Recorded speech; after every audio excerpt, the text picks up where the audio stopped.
Nagsimula ang lahat nang makita ang bida sa isang bukirin habang gumagamit ng mahika para mapantay ang malawak na bahagi ng lupa. Laking gulat ng mga manggagawa sa paligid dahil bihira lang makakita ng isang maharlika na gumagawa ng ganitong trabaho.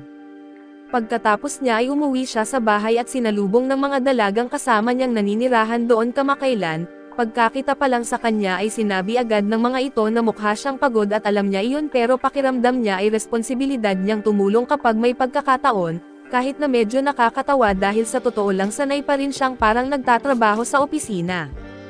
Agad namang naintindihan ng mga dalaga ang ibig niyang sabihin at nagpalit na lang siya ng paksa, pero hindi pa rin niya malimutan na 10 taon na ang lumipas mula noong araw na simpleng-simple lang ang kanyang buhay.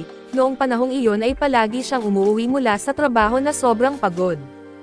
Kahit humihiling na ng pahinga ang kanyang katawan ay pinipilit pa rin niyang bumangon para magluto. Pagkatapos niyang makapagluto ay umupo siya sa mesa, pero dahil sa pagod ay nakatulog siya. Akala niya ay nakaidlip lang siya sandali, pero pagdilat ng kanyang mga mata, napansin niyang iba na ang lahat sa paligid. Iba na ang lugar at ang pagkain, at kahit ang refleksyon sa plato ay hindi na ang mukha niya. Una niyang naisip ay nananaginip lang siya, pero sobrang totoo ng pakiramdam. Sinubukan niyang matulog ulit sa pag-asang magising sa kanyang bahay, pero biglang may isang lalaking lumitaw at tinawag siya. Sabi ng lalaki na kailangan niyang ipakilala ang sarili sa isang kakilala. Naguluhan siya at hindi alam kung paano tutugan, at dagdag pa ng lalaki, siya raw ang kanyang bunsong anak, at lalo siyang nalito dahil hindi niya maalala ang sarili niyang pangalan. Pagkatapos ng ilang segundo ng katahimikan ay may lumabas na isang batang lalaki at maraming tao ang tumatawag sa kanya na Eric. Lumapit siya at nagpasalamat sa lahat ng dumalo sa kasal ng kanyang nakatatandang kapatid. Ipinakilala rin niya ang bida sa kanilang bunsong kapatid na ang pangalan ay Wendelin Van Benan. Sa pagkakarinig ng pangalang iyon, saka lang naintindihan ng bida kung sino na siya at tinanong niya si Eric kung ano ang dahilan ng kasiyahan. Sinabi ni Eric na ikinasal na ang panganay nilang kapatid na si Kurt, na matagal nang ikinabahala ng kanilang ama dahil wala pa itong asawa. Ngayon na ikinasal na ito kay Amali na isa ring maharlika, lahat sila ay nakahinga ng maluwag at masaya. Mas naintindihan na ni Wendelin ang sitwasyon at tinanong niya kung dahil ba sa pagiging maharlika ni Amali ay naging maharlika na rin sila. Kinumpirma ito ni Eric, pero ipinaalala rin na maharlika na sila talaga mula pa noon. Umalis na ang bida, pero hindi pa rin lubos na naiintindihan kung paano gumagana ang mundong iyon. Nasa katawan na siya ngayon ng isang 5 taong gulang na bata, at mabuti na lang at naiintindihan niya ang wika nila at masarap din ang pagkain. Isang ginhawa dahil maharlika ang pamilya niya at siya ang ikatlong anak. Baka sakali may mga benepisyo siyang pwedeng makuha, at kinabukasan, nakaupo siya sa mesa kasama ang kanyang ama at ilang kapamilya, pero iba ang pagkain, manipis na sabaw at matigas na tinapay. Pati ang lugar ay mukhang maralita at malayo sa inaasahan mula sa isang pamilyang maharlika. Nagtaka siya at nagtanong kung nasaan si Eric, at sagot ng ama niya na pumalaot daw ito para mangisda. Tumakbo si Wendelin para habulin ang kapatid, at nang makita niya ito, gusto niyang malaman kung bakit biglang nagbago ang lahat.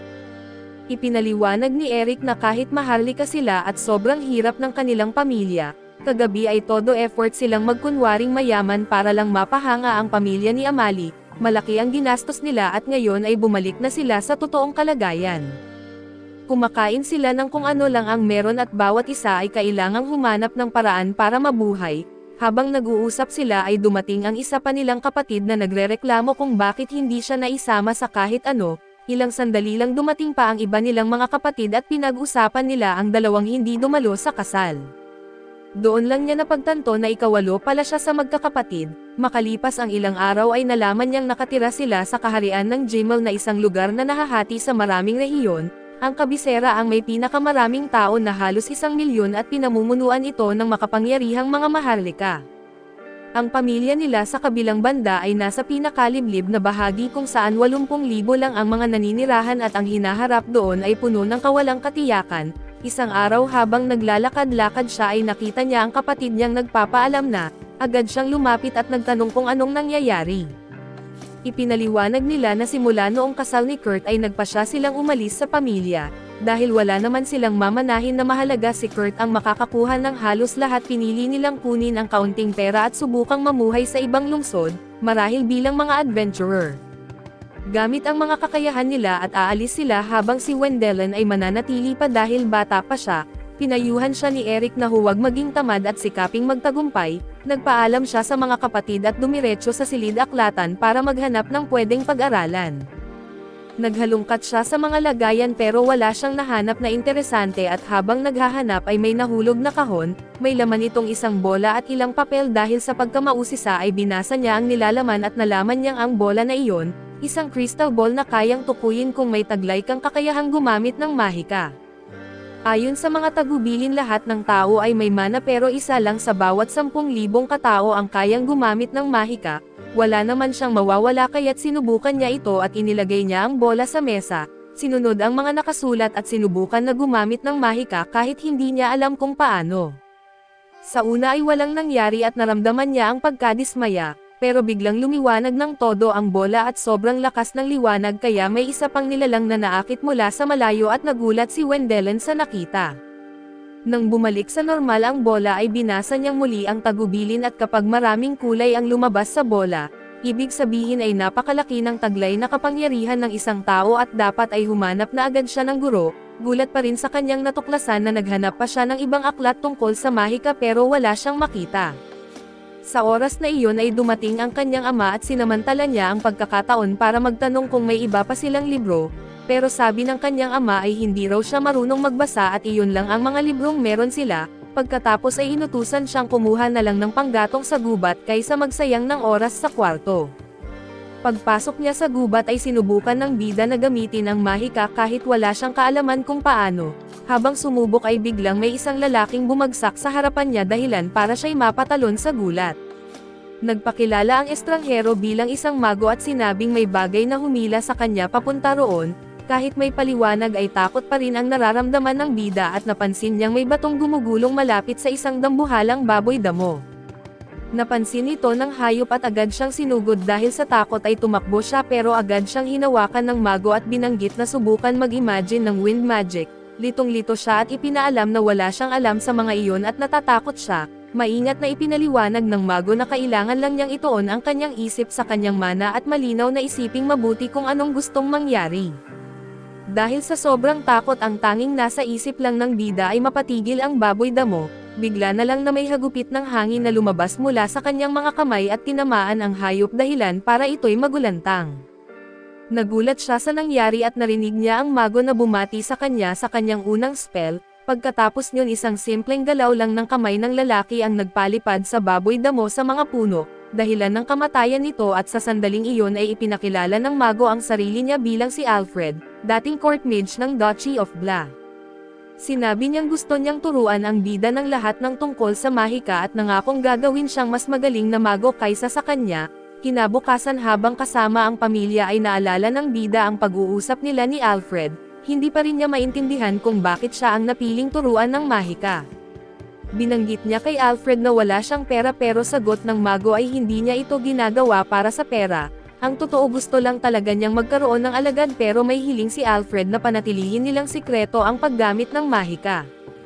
Napaisip ng malalim ang bida sa hiling na iyon at alam niyang kapag nalaman ng iba na marunong siyang gumamit ng mahika, maaari siyang mawalan ng karapatan bilang tagapagmana ng kanyang kuya kaya't habang kumakain sila ng hapunan, pinagmamasdan niya ang kanyang kapatid at iniisip kung paano iiwas sa gulo ng pamilya. Makalipas nito ay sinimulan na nila ni Alfred ang unang pagsasanay, pinahawak siya ng kamay upang maipon ang kapangyarihang mahika na isang karaniwang paraan para mapalakas ng mga mago ang kanilang kakayahan. Nagulat siya sa lamig ng mga palad ni Alfred pero agad din siyang bumalik sa pagtuon sa kanyang mana at naramdaman niya ang matinding enerhiya na dumadaloy sa kanyang katawan. Sinabi ni Alfred na hindi siya nagkamali dahil napakalaki ng taglay na mana ng bata at malayo pa siya sa pag-abot ng tunay niyang potensyal, samantala ay napansin ng ama ng bida at ni Kurt na nawawala ang mga magic orb. Inakala nilang sinusubukan lang niyang mag-eksperimento at natawa sila sa pag-aakalang nadismaya siya dahil wala siyang natuklasang kapangyarihan. Sa mga sumunod na araw ay nagpatuloy ang bida sa pag-ensayo ng mas mahihirap na spell at mabilis ang naging pag-unlad niya. Lalo pang namangha si Alfred sa husay ng bata para maitago ang kanilang mga pagkikita. Umuuwi ang bida na may dalang basket ng mga gulay at sinasabing nahanap niya ito sa gubat. Tuwa ang buong pamilya dahil matagal na rin silang hindi nakakakita ng sariwang pagkain. Gayunpaman ay naging mapaghinala ang ama at nagtanong kung paano siya nakahanap ng ganoong bihirang gulay. Biro niya na baka ginamitan daw ito ng wind magic at natawa siya agad at sumabay rin ang ina, ngunit si Kurt ay nanatiling tahimik na tinitingnan ang bida na may matang napupuno ng inggit. Ilang araw ang lumipas ay dinala ni Alfred ang bata sa himpapawid para magsanay ng detection magic na isang wind technique na ginagamit upang maramdaman ang presensya ng mga nilalang batay sa alon na nilalabas ng mga ito. Nag-concentrate siya at matagumpay na nahanap ang isang ibong nakatago sa kagubatan. Wala siyang pag-alinlangan nang ihagis niya ang isang bato at pinapaandar ito gamit ang mahika. Tinamaan ang ibon ng eksakto at maya-maya ay humanga si Alfred sa galing ng bata. Niluto niya ang nahuling ibon at nilagyan ito ng wasabi na nakuha rin sa gubat na ikinagulat ni Alfred. Tinikman niya ito at kahit malakas ang lasa at nasarapan siya at habang kumakain ay binalaan ni Alfred ang bata na delikado ang pinakaloob ng gubat. Doon daw nakatira ang mga napakalakas na halimaw pero may mga mahahalagang halamang gamot at yaman rin doon kaya maraming adventurer ang naaakit at maraming namamatay. Pagkatapos kumain ay nagbalik sa pagsasanay ang bata at ikinwento sa kanyang guro na binabantayan siya ni Kurt. Sabi ni Alfred na normal lang iyon at baka may hinala si Kurt sa biglang pagpapakita ng talento ng kapatid, at baka natatakot din itong mapalitan bilang tagapagmana. Sumagot ang bida na wala siyang balak agawan ng posisyon si Kurt pero nalilito siya kung ano ba talaga ang dapat niyang gawin. Doon iminungkahi ni Alfred na maging isang adventurer siya at aniya, bagay iyon sa isang taong malaya ang espiritu at makakalibot pa siya sa buong mundo. Na-excite ang bata habang iniisip ang mga lugar na maaari niyang mapupuntahan ngunit sa sandaling iyon, tumalikod si Alfred para itago ang kanyang braso na nagsisimulang maglabas ng itim na enerhiya. Nag-aalala siya pero wala na siyang oras para pag-isipan pa ito. Sa gabi ring iyon ay binanggit ng bida sa kanyang pamilya na gusto niyang maging adventurer at plano niyang pumasok sa Adventurers Academy pagdating niya ng 12 taong gulang. Natuwa si Kurt pero kahit sumuporta ang ama na ipinaliwanag nitong wala silang sapat na pera para sa matrikula. Kinausap niya kinabukasan si Alfred na nagmungkahi na magtrabaho muna siya sa guild, magbenta ng simpleng gamit para makapag-ipon para sa pag-aaral pero bago iyon, kailangan niya munang matutong bumiyahe sa malalayong lugar at ayon kay Alfred ay magagawa ito gamit ang flight magic. Hinawakan siya sa mga braso ni Alfred at sabay silang lumipad sa langit. Lumipad sila ng mataas at lampas sa mga ulap at namangha ang bata sa tanawin ng buong mundo sa ilalim niya. Ngunit ng gabing iyon ay labis ang pagdurusa ni Alfred dahil hindi na niya makontrol ang itim na mahika na unti-unting lumalabas sa kanyang katawan. Kinabukasan ay marunong na ring magpaangat ng katawan ang bata at nang sabihin niya kay Alfred na hindi pa siya marunong lumipad ng tama, ipinaliwanag ng guro na natutunan na niya ang mga pangunahing kaalaman at kailangan na lang niya itong praktisin mag-isa. Hindi siya natuwa sa ideya pero dahil nakita niya ang pagod na mukha ni Alfred at hindi na siya nagreklamo, makalipas ang ilang oras habang sila'y naghapunan, sinabi ng ama na may nakita raw silang undead sa gubat at pinayuhang mag-ingat ang lahat. Ipinaliwanag niyang malamig ang mga nilalang na ito maputla at walang pakiramdam, habang lumilipas ang panahon ay nawawala ang katinoan nila at nagiging mababangis na zombie. Nataranta ang bida sa balita at agad na naisip si Alfred. Gabi ring iyon ay sinubukan niyang lumipad patungo sa kinaroroonan ng kanyang guro pero dahil hindi pa niya kontrolado ang mahika, bumagsak siya sa lupa at lumabas si Alfred at tinanong kung anong ginagawa niya roon. Nag-alalang sinabi ng bata na may undead daw sa lugar at nanganganib si Alfred. Pero sagot ng guro ay wala siyang dapat ikabahala dahil alam na niya ito at ayaw pa ring maniwala ng bata hanggat hindi naririnig ang totoo mula mismo sa kanyang guro. Doon inamin ni Alfred na siya mismo ay isang undead at nagsimula ang lahat 5 taon na ang nakalilipas.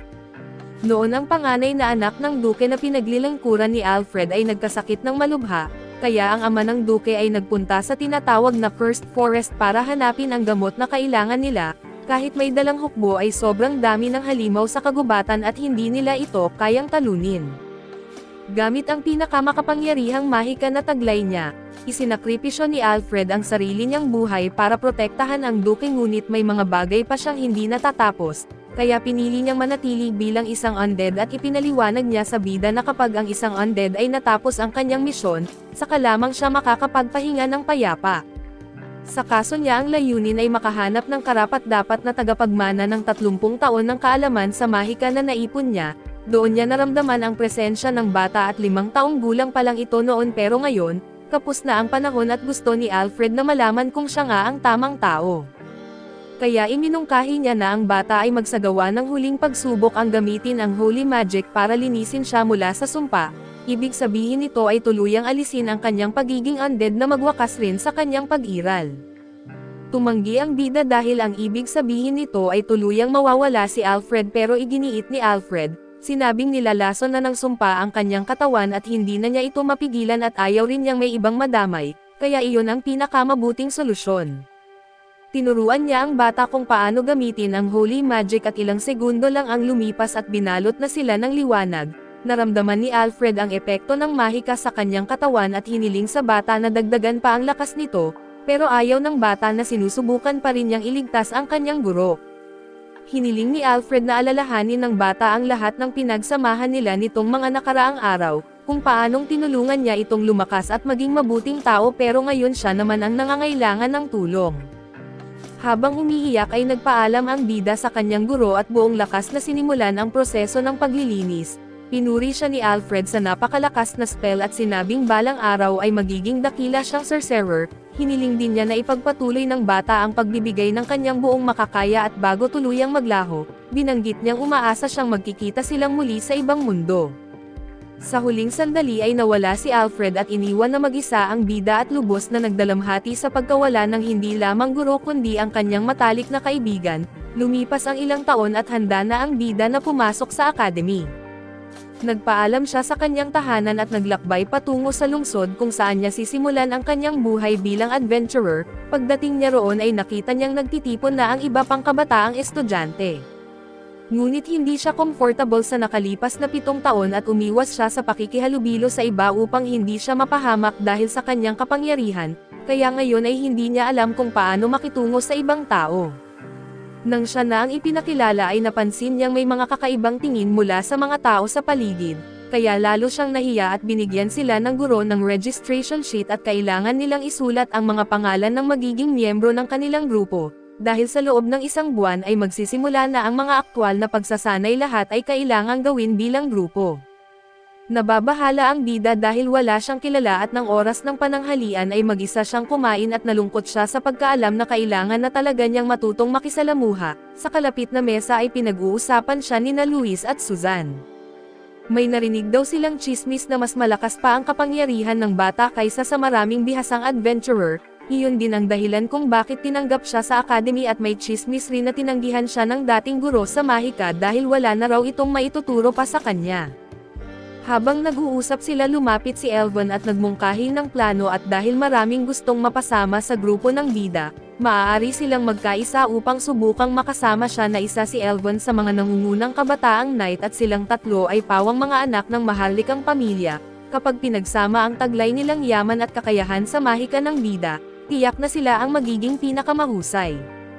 Samantala ay patuloy pa rin ang bida sa paghahanap ng paraan para makipagkaibigan, pero napansin niyang wala pa ring lumalapit sa kanya at ang hindi niya alam, ang iba palang estudyante ay nag-uunahan kung sino ang unang makakapaanyaya sa kanya. Inanunsyo ng guro na may ilang estudyanteng hindi pa natapos sa registration at pinayuhang pumunta sa Bioteterium para makakuha ng dagdag na pondo, dahil bata pa sila ay mas mabuting gawin ito ng panggrupo. Muli ay nainis ang bida dahil hindi pa rin siya kasali sa kahit anong grupo. Sabi ni Elvon sa dalawang kasama baka inaalam pa ng bida kung sino ang pinakamalakas bago siya pumili ng salihan na grupo, kaya naisipan nilang manghuli ng mas maraming halimaw upang mapansin sila at kinabukasan, nakahuli ang grupo ni na Elvon ng 3 malalaking hayop mas marami kaysa sa iba. Pero biglang nagbago ang lahat nang dumating ang bida at binuksan ang kanyang magic bag na naglalaman ng napakaraming higanteng pangil, mas marami pa sa lahat ng nakolekta ng iba at namangha ang lahat dahil dito. Sumuko na ang ibang grupo sa pakikipagkompetensya ay pakiramdam nila ay imposibleng mapansin pa sila ng tulad niya. Tinanggap ng bida ang bayad para sa kanyang mga nahuli at naisipan sanang yayain ang iba na kumain, pero nalungkot siya nang mapansin na wala pa ring lumalapit sa kanya at sa gabi ring iyon, nag-usap sina Elvon at ang dalawang kasama at inamin nilang pare-pareho sila ng pinagdadaanan. Lahat sila ay itinakwil ng kanilang mga pamilya dahil hindi sila ang panganay, kaya wala silang mamanahing titulo at gayunman ay natuklasan nilang may taglay silang mana na mas mataas sa karaniwan, kahit hindi pa sapat upang makapag-cast ng spells. Pero sapat na ang kanilang mana para mapalakas ang kanilang mga katawan at maging mas mahusay na mandirigma, gayunpaman ayaw pa ring sumuko ni Elven at iminungkahi niyang manghuli pa sila ng mas maraming halimaw para makuha ang atensyon ng bida. Kinabukasan ay nagtungo sila sa Cursed Forest para maghanap ng mas malalaking hayop, ngunit habang nasa kalagitnaan ng biyahe ay napalibutan sila ng isang grupo ng mga lobo, samantala nasa gubat din ang bida at ginagamit ang detection magic para maghanap ng hayop. Doon niya naramdaman ang presensya ng mga lobo at ng kanyang mga kamag-aral at nakita niya ito bilang pagkakataon upang makipagkaibigan, kaya nagpasya siyang tumulong at nang sobrang pagod na ang grupo at muntik ng masaktan ng seryoso, lumikha siya ng pader mula sa bato para protektahan sila. Pagkatapos ng insidente ay humingi ng tawad ang grupo sa kanilang ginawa at inaming hindi pa sapat ang kanilang kakayahan para mapasama sa grupo ng tulad niya. Sinubukan sanang ipaliwanag ng bida ang kanyang panig pero bigla silang naputol ng pagdating ng guro, na may dalang balitang hindi inaasahan iniimbitahan daw sila ng duke ng lungsod sa isang piging sa kanyang tahanan. Natuwa ang lahat at agad na nagsimulang mag-usap tungkol sa invitation, ngunit may ilang kamag-aral na nagsabing wala ring saysay na masyadong maintriga dahil mukhang interesado lang ang duke sa bida. Kinabukasan ay dumalo ang klase sa piging kung saan naroon ang maraming maharlika. Lumapit si Duke Blade pero hindi pinansin ang iba at tumutok lamang siya sa bida at sinabing ikinagagalak niyang makilala ang isang miyembro ng lokal na maharlika. Humingi ng paumanhin ang bida at ipinaliwanag na malayo ang tinitirhan ng kanyang pamilya kaya mahirap para sa kanila ang bumiyahe. Naiintindihan naman ito ng Duke at binanggit na hindi niya kailangang humingi ng paumanhin. Pagkatapos ay inimbitahan niya ang bida na mag-usap sila ng mas private at pumayag ang bida pero may isang kondisyon na gusto niyang isama ang tatlong kasamahan na kamakailan niyang tinulungan, at sinabi niyang opisyal na silang bahagi ng kanyang grupo.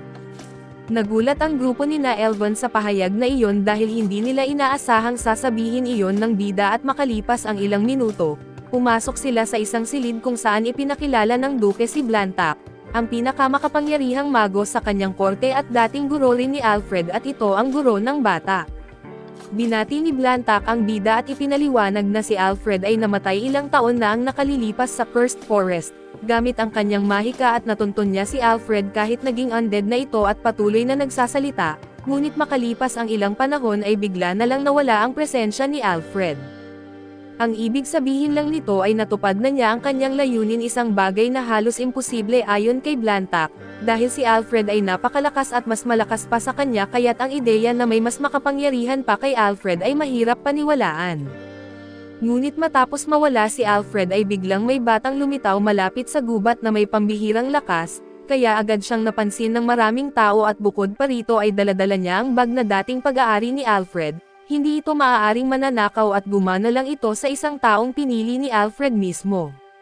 Lubos na nagulat ang bida na alam nila ang lahat ng iyon at ipinaliwanag niyang si Alfred nga ang kanyang guro, ang taong nagturo sa kanya ng napakaraming bagay at ikinatuwa ito ni Blantac at nagtanong tungkol sa huling sandali ni Alfred.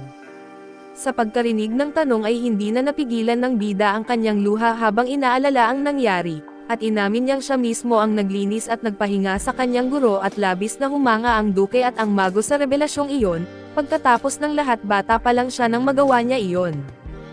Gayunpaman ay taos-pusong nagpasalamat si Blantac dahil sa kanya at nakapahinga na rin sa wakas si Alfred. Pagkarinig nito ay gumagaan ang pakiramdam ng bida at idinagdag niyang nais niyang ibalik ang mga gamit ng 2,000 sundalong namatay sa labanan, mga gamit na iningatan ni Alfred.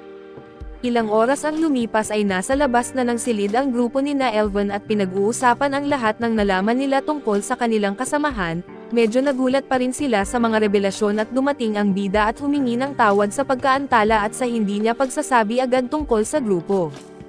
Ngunit tinanggihan siya ng tatlo at iginiit na andoon lang sila noon dahil gusto lang nilang samantalahin siya. Sa halip na ma-offend ay natawa lang ang bida dahil dinala niya lang naman talaga ang mga kasama upang hindi siya mag-isa sa harap ng duke, dahil doon ay iminungkahi niyang bumuo sila ng tunay na grupo. Sinabi niyang gusto niyang magkaroon ng mga kaibigan dahil palaging paalala sa kanya ng kanyang guro na sulit ang buhay sa mundong ito, gusto niyang may mga makasama sa paglalakbay na iyon at sa sandaling iyon, dumating ang Duke kasama si Blantac. Ipinabatid ng Duke sa bida na 20% ng kabuoang halaga ng mga iniwan ni Alfred ay mapupunta sa kanya at ibig sabihin, makakatanggap siya ng 2,000 gintong barya at isang mansyon na dating pag-aari ni Alfred at nagulat ang bida, ngayon ay isa na siyang mayamang may-ari ng mahalagang ari-arian sa lungsod. Ilang araw matapos nito ay naimbitahan siya sa kasal ng isa sa kanyang mga kapatid na gaganapin sa kabisera ng kaharian. Nagpasya siyang sumama kasama ang kanyang mga kaibigan at sumakay sila sa isang lumilipad na barko, kasama rin si Blantac na nagpapakasaya habang umiinom. Nang makita ni Elven na natatakot ang bida sa biyahe ay pabiro na sinabi ni Blantac na ang tanging paraan lang para bumagsak ang barko ay kung umatake ang isang dragon, at para bang sinadya ay biglang dumating ang bagyo at lumitaw ang isang undead na dragon sa likod ng barko.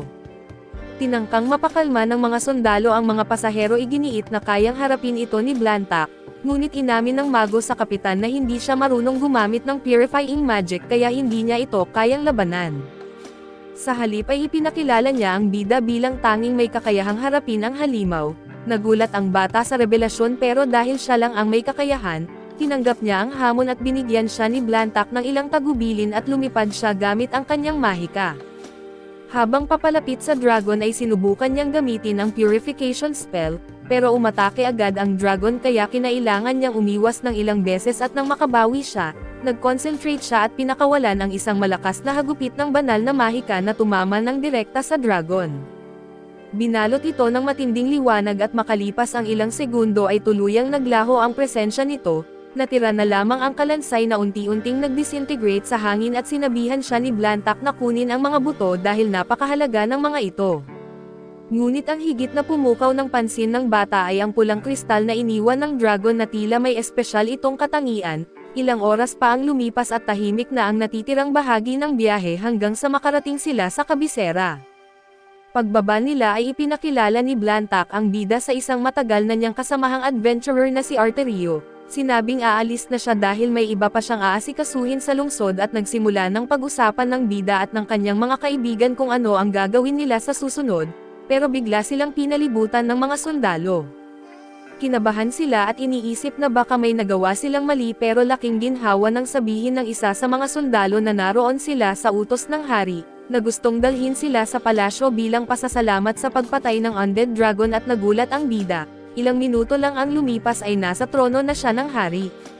Pinanood siya ng maraming maharlika na puno ng kuryosidad ni hindi siya makapaniwalang naroon siya sa harap ng hari, pero lahat ay yumukod at ibinahagi ng hari na maaari na silang tumayo at humanga siya sa tagumpay ng isang batang tulad niya, kaya lubos siyang nagpasalamat sa pagprotekta sa barko at sa mga sakay nito gayon din sa pakikipaglaban sa dragon. Bilang gantimpala at pagkilala sa kanyang kagitingan ay pinagkalooban siya ng titulong baronet, samantala ay kinausap ni Blantac ang mga kaibigan ng bida at ang kanyang kapatid, sinabing posible nga siyang bigyan ng titulo pero hindi pa rin siya magiging ganap na maharlika ng kabisera. Dahil wala siyang sariling lupain tulad ng kanyang ama, maaari pa rin siyang magpatuloy sa kanyang paglalakbay bilang adventurer at ang mas nakababahala lang ay ang dami ng patakarang kailangang sundin sa buhay maharlika. Samantala ay pinapanood ng bida ang dalawang maharlika na nagtatalo sa harap niya kung sino ang may karapatang tumanggap ng gantimpala para sa mga buto at kristal ng dragon. Sinubukan niyang ipaliwanag na hindi naman niya kailangan ng ganoong kalaking yaman, pero hindi siya pinansin ng dalawa na masyado silang abala sa pagtatalo. Sa oras na iyon isang matandang lalaki ang huminto sa pagtatalo, ipinapaalala niyang binigyan din ng hari ang bida ng titulong Emissary of Light, at hindi naaangkop na magtalo sa harap niya at sa matalino na paraan, ipinakilala ng matanda ang sarili niya bilang pinuno ng simbahan at sinabing kailangan niya ngayon ng suporta ng bida. Bukod pa roon ay magkaiba ng layunin ang dalawang lalaking nagtatalo at ang isa ay ang commander ng sandatahang lakas na gusto siyang kunin sa hukbo, habang ang isa naman ang namamahala sa pananalapi na nais ibigay ang pinakamaliit na gantimpala hanggat maaari. Ang bida naman ay hindi maintindihan kung bakit ganoon na lang ang interes nila sa kanya. Nang araw ding iyon paglabas niya ng palasyo ay agad siyang nasalubong ng isang lalaking may hawak na sibat at masiglang sumigaw nang makita siya. Ipinakilala ng lalaki ang sarili bilang pinakamahusay na mandirigma sa kaharian ng Aryan at sabik siyang nagsalita. Sabi niya ngayong may mahalaga ng titulo ang bida at kinikilala ng hari, maraming tao ang maghahanap sa kanya na may gustong makipagtrabaho sa kanya, at ang iba naman ay inaalok pa siya ng anak nilang babae para mapapangasawa. Ayon sa lalaki ay matagal-tagal bago siya makalakad muli sa kalsada nang hindi napapansin at dahil dito ay nainis siya, ang tanging gusto lang niya ay kalayaan at tahimik na buhay na walang istorbo. Kinabukasan ay nagtungo siya sa kasal ng kanyang mga kapatid at napansin niyang parang malungkot ang mga ito, kaya agad nilang ipinaliwanag kung bakit at wala silang natanggap na regalo mula kay Kurt. Isang sulat lang ang natanggap nila na humihingi ng paumanhin at sinasabing wala raw siyang pera. Naging komplikado iyon dahil ang kawalan ng regalo ay maaring ituring na kawalang galang mula kay Eric. Bukod pa roon ay wala ring dala ang nobya na kahit anong regalo at dahil mga gwardya lamang ang mga kapatid ng bida na nagsisilbi sa Panginoon ng syudad, na siya ring pinaglilingkuran ng bida at hindi nila kayang bumili ng magarbong bagay at agad na naintindihan ng bida ang hirap ng kalagayan nila kaya't nagpasya siyang tumulong at bumili ng magagarbong regalo. Dahil doon ay nairaos ni Eric ang kasal nang walang naging problema at pagkatapos ng seremonya ay nilapitan siya ni Arterio. Napansin nitong medyo nababagot siya kaya't iniabot sa kanya ang bagay na matagal nang hinihiling niya bagamat hindi niya maintindihan kung bakit. Ito ay isang uri ng bigas at natuwa ang bida nang matanggap ito. Hindi na siya nag-aksaya ng oras at agad na umuwi kasama ang kanyang mga kaibigan upang maghanda ng miso. Matagal na niya itong gustong muling tikman pero hindi niya mahanap ang pangunahing sangkap. Sa tulong ng kanyang mga kaibigan at gamit ang kanyang mahika ay pinabilis niya ang proseso ng fermentation ng miso, kaya't hindi na niya kinailangang maghintay ng isang buong taon.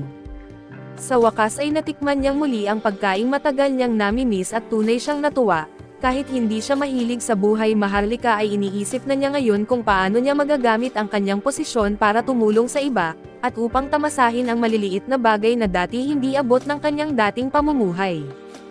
Ilang araw ang lumipas ay inimbitahan siya sa isang seremonyang inorganisa ng Kardinal ng Hohenheim. Nagpasalamat ang Kardinal sa kanyang pagdating at nakipag-usap sa kanya, bilang tanda ng pagpapahalaga ay nagbigay rin ng regalo ang bida sa Kardinal.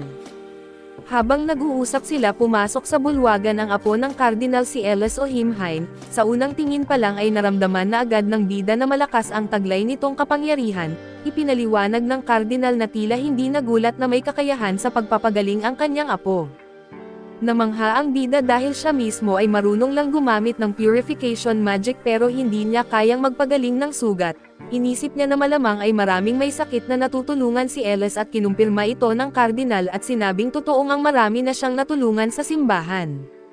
Bagamat ayaw ng Kardinal na maging madre ang kanyang apo at ang tanging hiling niya ay makapag-asawa ito, biro ng bida na malamang ay marami na itong manliligaw, tumawa ang Kardinal at binanggit na maraming maharlika na ang nag-alok ng kasal sa kanyang apo. Nagbiro ulit ang bida na baka dapat ay sumali na rin siya sa pila at sagot ni Eugenfine at ito ang Kardinal na baka isaalang-alang niya ito, pero agad na ipinaalala ng bida na pareho pa silang menor de edad at hindi pa pwedeng magpakasal dapat ay sulitin muna nila ang natitirang panahon bilang malaya bago isipin ang pag-aasawa.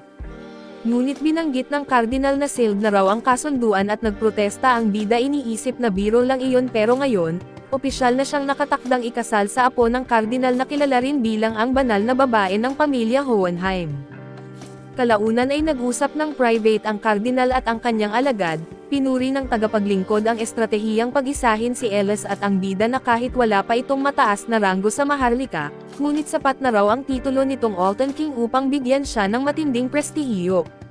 Bukod pa roon ay naalala ng Kardinal na lalo pa silang yumaman dahil sa gantimpalang nakuha mula sa pagkatalo sa Undead Dragon, samantala ay ikinwento ng bida sa kanyang mga kasama at sa kanyang kapatid ang balita. Sinabi niyang nakatakda siyang ikasal pero hindi siya komportableng pakiramdam dahil halos hindi pa niya nakakausap si Ellis. Para sa iba ay normal lang ito at sinabi pa ng kapatid niya na una lang siyang nakilala ng kanyang asawa sa mismong araw ng kanilang kasal. Karaniwan na raw iyon sa buhay maharlika at pagkarinig noon ay labis ang inis ng bida pero nagpasya pa rin siyang lisanin ang kabisera. Makalipas ang ilang sandali ay nagbihis siya bilang isang payaso para makalakad sa kalsada ng hindi nakikilala, pero kabaligtaran ang nangyari mas lalo siyang napansin ng lahat at kasama si Elvin ay pumunta siya upang bumili ng regalo para kay Ellis. Pagkalabas nila ng tindahan ay nakilala agad niya ang sundalong may sibat ang parehong lalaking lagi siyang sinusundan at humihingi ng trabaho. Sinubukan niyang magtago pero hindi ito naging epektibo at nakilala pa rin siya ng bata kahit naka-disguise, at agad itong tumakbo papunta sa kanya. Sinasabing iba ang itsura niya pero imposibleng hindi makilala ang bayani na tumalo sa dragon. Agad na pinakiusapan ng bida ang bata na hinaan ang boses pero huli na at nagsimula ng magbulungan ang mga tao sa paligid nila. Para makatakas ay agad siyang nag-teleport palayo kasama si Elvan. Pag-uwi nila Ellis ay nainis ang bida sa sitwasyon at hindi na siya makalabas para bumili ng kahit ano nang hindi siya napapaligiran ng mga taong gustong magtrabaho para sa kanya. Iminungkahi ng kapatid niya na kumuha siya ng tao na ang trabaho lang ay tanggihan ang mga kahilingan.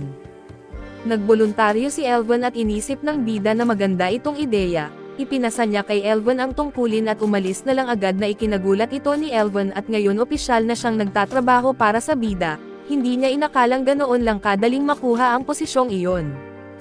Pagkatapos ay nag-teleport ang bida sa sementeryo ng Cardinal pero nadiskubre siya ni Hohenheim dahil sobrang lapit ng pagkaka-teleport niya sa mismong bintana. Sinubukan pa niyang magtago pero si Ellis ang nakakita sa kanya at dinala niya ito sa rooftop at sinabing gusto niyang pag-usapan ang tungkol sa kasunduan ng kasal silang dalawa lang. Pumayag si Ellis at binanggit na hindi na siya nagulat sa desisyon ng kanyang lolo. Ang bida naman ay hindi maintindihan kung paano niya ito natanggap ng ganoon kadali gayong halos hindi pa sila magkakilala. Sagot ni Ellis ay alam na ng lahat ang reputasyon ng bida ang bayani na tumalo sa malaking dragon at karangalan para sa kanya ang maging asawa nito. Nagulat ang bida sa katapatan ni Ellis at akala niya ay napilitan ito pero nang makita niya ang mahinahon na paraan ng pagsasalita nito, mas naging kampante siya sa sitwasyon at kinagabihan ay sinabi ni Elvan sa dalawang miyembro ng grupo na opisyal na siyang nagtatrabaho para sa bida. Ibig sabihin ay maaari na siyang mag-utos doon at nagulat ang isa sa kanila pero iginiit rin niyang gusto rin niyang magtrabaho para sa bida. Nangako si Elvan na kausapin niya ang bida at ibibigay ang sagot kung maaari nga silang manatili doon.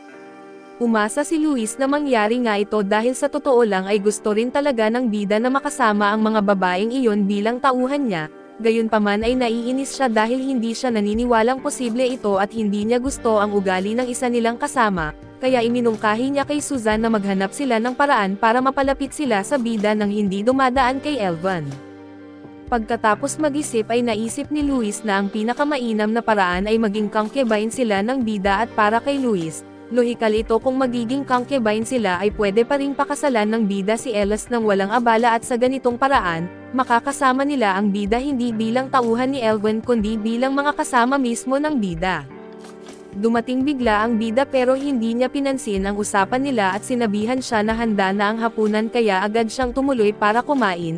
Gabi ring iyon ay nakatanggap ng imbitasyon ang bida mula kay Lee para maghapunan kinabukasan at gayunpaman, narinig pa rin niya ang pagtatalo ng dalawang kasama niya na parehong sinusubukang isipin kung paano mapalapit sa kanya. Kinabukasan ay naghapunan siya kasama si Ellis at medyo awkward ang tagpo dahil wala silang masyadong masabi sa isa't isa, kaya nagdesisyon silang pag-usapan na lang ang pagkain at pareho silang nagsabing mukhang masarap ito. Pagkatapos kumain at handa nang umalis at ipinaliwanag ng butler na kaugalian sa unang pagkikita na magsagawa ng alay o patunay ng pangako, kaya agad silang nagtungo sa isang panday sa lungsod na nagpakita ng iba't ibang klase ng singsing na karapat-dapat sa Maharlika. Tiningnan ng bida ang mga singsing pero wala sa mga iyon ang nababagay sa kanya masyado raw itong mamahalin, kaya nagduda siya at doon niya napansin ang isang singsing na nakahiwalay sa iba at sa tingin niya ito ang perpekto. Sinubukan na mahadlangan siya ng tindero at ipinapaliwanag na hindi iyon ang pinakamahusay na pagpipilian pero hindi iniintindi ng bida ang presyo at binili pa rin ito. Base sa ekspresyon ni Ellis ay alam niyang magugustuhan niya ito at makalipas ang ilang sandali, habang pauwi na sila sakay ng karwahe, nagpasalamat si Ellis sa kanya dahil napansin niyang may magic crystal ang singsing. Ipinaliwanag ng bida na hindi niya napansin iyon at pinili lang niya ang singsing dahil sa pakiramdam niya. Bagay ito kay Ellis sa sandaling iyon at doon niya rin ibinahagi kay Ellis na ayaw niya talaga sa titulong bayani dahil gusto lang niyang maging isang normal na tao na malaya sa pressure na dala ng ganoong pangalan. Inisip niya na marahil ganoon din ang nararamdaman ni Ellis na tinawag na banal na babae mula pagkabata, kaya naiintindihan niyang malamang ay dumaan din ito sa parehong uri ng pressure at naalala nila na ang singsing ay may taglay na mahiwagang kristal, kaya nagpasya silang subukang lagyan ito ng mana. Sa sandaling iyon ay nagsimulang lumiwanag ang singsing at nabalot ng liwanag ang buong silid, ikinagulat ng bida at ni Ellis habang pinagmamasdan nila ang pagkalat ng liwanag hanggang sa daan pauwi. Kinagabihan tinanong ng kardinal ang kanyang butler kung ano ang palagay nito tungkol sa bida. Sagot ng butler ay mahirap magbigay ng malinaw na opinyon dahil ibang-iba raw ang bata kumpara sa iba. Hindi raw nito tinatrato si Ellis tulad ng ginagawa ng karamihan kapag nalalaman nilang siya ay isang banal kundi parang normal na dalaga lang kapag magkasama sila. Dahil dito ay nahirapan silang basahin kung ano talaga ang intensyon ng bida at ilang araw ang lumipas. Habang papatapos na ang holiday sa kabisera ay binisita ng mga kasamahan ng bida si Ellis at nagulat sila dahil hindi nila inakalang siya mismo ang pupunta roon. Sinabi nilang nasa palasyo ang bida pero sagot ni Ellis na gusto lang niyang makipag-usap at makilala pa ng mas mabuti ang kanyang kasintahan, samantala ay humarap ang bida sa hari na may espesyal na misyon para sa kanya at kay Blantac. Ayon sa hari ay may maraming pinagkukunan ng pagkain sa isang lugar malapit sa isang hintuan ng mga karwahe. Pero hindi pa ito nakukolekta dahil may isang sinaunang dragon na nagbabantay sa paligid at kailangan muna itong mapuksa, dahil pareho silang mago ay kaya nilang maapektuhan ang hininga ng dragon, bagamat hindi masyadong nasiyahan ang bida sa balitang silang dalawa lang ang isasama sa misyon ay biglang bumukas ang pinto at pumasok ang isang malakas na lalaki na agad na kinilala ni Blantac. Binati ng lalaki si Blantac at pagkatapos ay masiglang binati rin ang bida at sinabi nitong kahanga-hanga ang nagawa ng bata na sa murang edad ay nagawang talunin ang isang undead na dragon. Ipinabatid din niya sa hari na agad silang aalis upang talunin ang dragon. Ipinaliwanag ni Blantac na ang lalaking iyon ay si Crop ang pinuno ng mga mago ng palasyo, at naramdaman agad ng bida ang napakalakas na kapangyarihang nagmumula kay Crop at ilang minuto lang ang lumipas at nagtungo na sila sa lugar kung nasaan ang dragon. Ipinahayag ni Kristoff na pagdating nila ay magpaplano sila ng mabilis na estratehiya para mapatay agad ang halimaw. Samantala ay kinausap ni Rich ang mga kasamahan ng bida upang magpadala ng mensahe mula sa palasyo. Ipinaliwanag niyang kapag napatay na ang dragon ay lalabas ang mga halimaw na nagtatago dahil sa presensya nito, magsisimulang umatake sa mga kalapit na bayan kaya't kailangan nilang bumuo ng grupo na susugpo sa mga halimaw. Karaniwan mga maharlika ng rehiyon ang gumagawa nito pero kung sa kanila ipapasa ang misyon, tiyak na hihingi ang mga iyon ng lupa at gantimpala kaya't mas nais ng hari na ang bida ang humawak nito na alam niyang hindi ito hihingi ng sobra, at dahil wala pang organisadong hukbo si Elven ang inatasan na mang-alap ng mga sundalo na sasama sa bida. Natakot ang bata sa bigat ng tungkulin pero nangako si Eric na tutulungan siya. Sinabi rin nitong hindi naman ganoon kahirap mamuno dahil maraming mandirigma sa labas ng bahay na sabik ipakita ang lakas nila at makipagtulungan sa bida. Makalipas lang ang ilang oras ay nagmamarcha na si Elven kasama ang buong hukbo na naipon niya sa lungsod. Dumating sila sa kampo at naghintay sa paglabas ng mga halimaw at kinagabihan. Nagulat ang mga kabataan nang makita rin si Ellis sa kampo. Ipinaliwanag niyang humiling sila sa mga pari na may healing magic na sumama para magbigay ng suporta. Sinabi rin ni Ellis na balak niyang dumaan sa lugar para hanapin ang bida, pero iginiit ng iba na wala pa siya roon dahil naghahanda siya para sa laban sa dragon kinabukasan. Kinabukasan ay dumating na sa lugar ang bida kasama sina Crop at Blantac at si Crop ang unang kumilos. Aktibado niya ang kanyang magical armor na sumumpa ng isang granada at sumugod sa dragon at sinimulan na ang labanan. Pinanood ng bida at ni Blantac ang laban ng may pagkamangha. Ang magic armor ni Crop ay mas matibay pa sa isang barrier at lubhang nagpapalakas ng kanyang pisikal na lakas. Binalaan ni Blantac ang bida na kailangan nilang mag-ingat dahil sobrang dami ng mana ang kinukonsumo ng armor na iyon.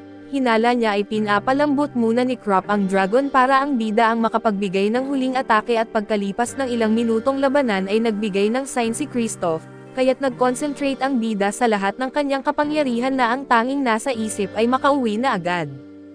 Sa isang napakalakas na atake ay tuluyan niyang napuksa ang dragon at pagkatapos ng laban, lumapit silang tatlo sa katawan ng halimaw at ipinasok ng bida ang dragon sa kanyang mahiwagang bag. Binati siya ni Blantac sa bilis ng pagkakatapos ng misyon. Sagot naman ng bida kaya niya ito minamadali ay dahil alam niyang hindi rin naman sila makakatanggap ng malaking gantimpala, pero kahit ganoon ay pinuri pa rin siya ng mga mago dahil napakahalaga ng mga bahagi ng dragon at pwede niyang pagkakitaan ito ng malaki. Na-inspire ang bida sa sinabi nila dahil tagumpay naman ang misyon pero ngumiti lang si Kristoff at binalaan siyang ang pinakamatinding bahagi ay paparating pa lang. Sagot naman ng bida sa huli naman daw ay mga mahihinang halimaw na lang ang darating. Ngunit ipinapaalala ni Blenner na si Alfred mismo ay namatay matapos harapin ang napakaraming halimaw na isang malupit na laban na nangyari ilang oras matapos ang una nilang tagumpay. Sa kampo ay abala si Ellis kasama ang mga pari sa pag-aalaga sa mga sugatang dumarating mula sa labanan. Tinatawag siyang banal ng simbahan at nakahinga ang lahat ng maluwag sa pagkakaalam na naroon siya para gamutin sila lalo na't maraming pari ang ubos na ang mana. Habang tumutulong ay narinig ni Ellis ang mga sundalong nagpapasalamat sa mga mandirigmang nasa unahan ng labanan at dahil sa kanila, mas kaunti ang sugatang dumating. Gayunman ikinwento pa rin nila na napakalakas ng mga halimaw at napakagulo ng labanan at habang lumilipas ang oras, napagod na si Ellis sa sobrang paggamit ng mana at ramdam niya ang biglang pagbagsak ng kanyang lakas. Nang sinubukan niyang gumamit ulit ng mahika ay napansin niyang lumiwanag ang singsing niya na parang nagbibigay sa kanya ng dagdag na enerhiya para magpatuloy sa paggagamot. Dahil dito ay nagawa niyang alagaan ang lahat ng sugatan hanggang hating gabi at matapos iyon, nagpasya siyang lumabas sandali upang magpahinga at sa oras na iyon ay nilapitan siya ng isang sundalong may ngiti. Pinuri siya sa kanyang dedikasyon para sa bayani ng digmaan na isang matapang na mandirigma na lumaban sa unahan. Sinabi ng sundalo na simula nang dumating ang bida bilang bayani at nabuhayan ng loob ang lahat ng sundalo, ikinararangal din daw nila na ang isang tulad ni Ellis ay naikasal sa isang makapangyarihang tao at naalala ni Ellis ang sinabi ng bida noon na ayaw nitong tawaging bayani, dahil gusto lang niyang maging isang normal na tao. Alam niyang kung nagagawa ng bida na lumaban sa harap ng panganib ay hindi rin siya dapat tumigil sa pagtulong. Kahit mawalan man siya ng mana at bukod dito ay may kaalaman din siya sa panggagamot na ginagamit niya para iligtas ang mga sugatan. Sa gitna ng abalang kampo ay dumating ang susunod na araw at patuloy pa ring tumutulong si Ellis sa mga nangangailangan nang biglang dumating ang isang sundalo na sumisigaw na nanalo na ang mga tropa sa harapan. Ikinatuwa ito ng lahat pero agad ding lumapit ang isa pang sundalo na humihingi ng tulong na sugatan daw si Ginoong Brown Mayor. Nag-alala si Ellis at agad na tumakbo at iniisip na baka ang bida ang tinutukoy pero pagdating niya ay nalaman niyang hindi pala ang sugatan ay kapatid, at ang bida ay ligtas at walang galos at sa kabila ng lahat ng kanyang pagsisikap ay bumigay rin si Ellis sa pagod at nawalan ng malay. Ilang oras ang lumipas at nagising siya sa tabi ng bida na may dalang gusto niyang ibigay, pero tinanggihan niya ito at iginiit niya sa bida na ngayon ay dapat ay naiintindihan na niya na hindi siya isang bayani, kundi isang ordinaryong tao at sumagot naman ang bida na siya rin ay hindi isang banal. Pero mula pa sa simula ay naririnig niya ang papuri ng mga sundalo tungkol sa banal na gumamot sa kanila, iyon ang nagbigay sa kanya ng lakas ng loob dahil sa mga salitang iyon ay naramdaman niya ang pagkakaisa at napagtanto niyang hindi ang mga titulo ang mahalaga, kundi ang epekto ng mga salita at gawa sa kapwa. Biglang tumakbo si Kristoff papunta kay Ellis at niyakap ito at nagulat ang bida pero ipinaliwanag ni Blantak na si Kristoff ay tiyuhin ni Ellis. Makalipas ang ilang araw ay nagpasya ang bida na lumipat na sa kabisera, alinsunod sa kahilingan ng pinuno ng lungsod na doon siya manirahan. Na-promote na siya bilang isang masculine at kasama ng kanyang mga kamag-aral ay papasok na rin siya sa akademi ng kabisera kaya't abala na sila sa pagtatapos ng kanilang paglipat. Ito rin ang naging pagkakataon para kina Susan at Louis na opisyal na maging mga concubine, dahil wala namang naging problema si Ellis tungkol dito. Ngayon ay magsasama-sama na silang lahat sa iisang bahay dahil si Ellis ang magiging opisyal na kasintahan, at kailangan nilang magkasundo upang maayos silang makapagtrabaho bilang iisang grupo at ilang araw ang lumipas. Dumalo ang bida sa kasal ng isa pa niyang kapatid na sasali sa isang pamilyang kabilang sa mga knight. Sinabi ni Eric na maraming tao ang napapansin sa kanila dahil sila ang mga kapatid ng isang count na may kakayahang pumatay ng dragon, dahil doon ay tinanong nila kung handa na ba ang bida para sa nalalapit na torneo. Nagtaka ang bida at nagtanong kung ano ang tungkol sa torneo dahil wala siyang alam dito. Ipinaliwanag ni Eric na tuwing ikatlong taon ay may ginaganap na torneo ng physical arts na may tatlong uri ng laban sa espada, sibat at hand-to-hand combat na isang event ito para sukatin ang galing ng mga mandirigma. Tinanong ng bida kung kasama ba ang Mahika sa torneo pero sagot ni Eric ay hindi raw at dapat daw ay espada ang gamitin niya, dahil kahit papaano at ang mga Maharlika ay inaasahang marunong gumamit nito, sagot ng bida ay kung ganoon na kailangan niyang gumamit ng Magic Enhancer. Pero binalaan siya ni Eric na ipinagbabawal iyon sa torneo, ang mahalaga ay ang tunay na kakayahan sa espada, at inaasahan nilang hindi niya ipapahiya ang reputasyon niya at samantala ay natapos na ang training ng mga kasamahan ng bida. Pagod na pagod si Elvan dahil hindi niya matapatan ang dalawang babae na mas lumakas ang katawan dahil sa paggamit ng mana. Pagkatapos ng training ay nagpahinga sila at sinabi ni Blantak sa kanila ang tungkol sa torneo. Ipinaliwanag niyang bilang mga adventurer at manggagawa ng grupo ng bida at dapat ay sumali rin sila, pero hindi naman daw kailangang manalo at sapat na ang manalo ng kahit isang laban at maipakita ang talento sa paggamit ng espada. Hindi ito pinansin ni Elvan sa una pero iginiit ni Blantak na seryosohin ito. Kapag hindi sapat ang galing mo ay maaari kang tanggalin sa grupo at alam daw niya yun dahil ilang beses na rin siyang nagtanggal ng mga miyembro na hindi sapat ang kakayahan. Gabi ring iyon ay nag-usap sila sa hapagkainan tungkol sa torneo na sasalihan nila. Natuwa ang bida nang malaman niyang hindi nasasali ang dating kampyon ng mga torneo dahil instructor na ito ngayon na isang malaking advantage para sa kanya upang makalayo sa kompetisyon. Iminungkahi rin ng bida na sumali si Ellis sa adventurer group at pumayag ang mga babae dahil napakalaking tulong ni Ellis sa gamit niyang healing magic. Napansin ng bida na tahimik si Elvan habang kumakain at sinabi naman ng binata na ayos lang daw sa kanya na sumali si Ellis, at tiniyak niyang gagawin nila ang lahat para manalo sa torneo at sa mga sumunod na araw, nagsanay ang bida kasama ang kanyang mga kasama. Napansin ng lahat na mas ganado si Elvan ngayon at seryosong nagsasanay at madali pa niyang nalampasan ang bida.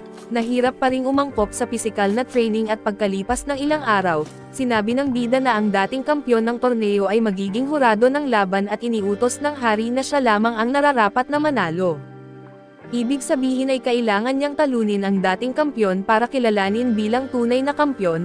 Nalungkot si Elvan sa balitang ito kahit pinaghirapan niya ang kanyang training at ng gabing iyon ay napagdesisyonan niyang sumuko. Pinuntahan siya ng mga babae sa kanyang kwarto upang alamin kung bakit siya sumusuko at ipinaliwanag ni Elvan na hindi niya kayang talunin ang isang army commander, at frustrating iyon para sa kanya dahil hindi siya pwedeng gumamit ng mahika.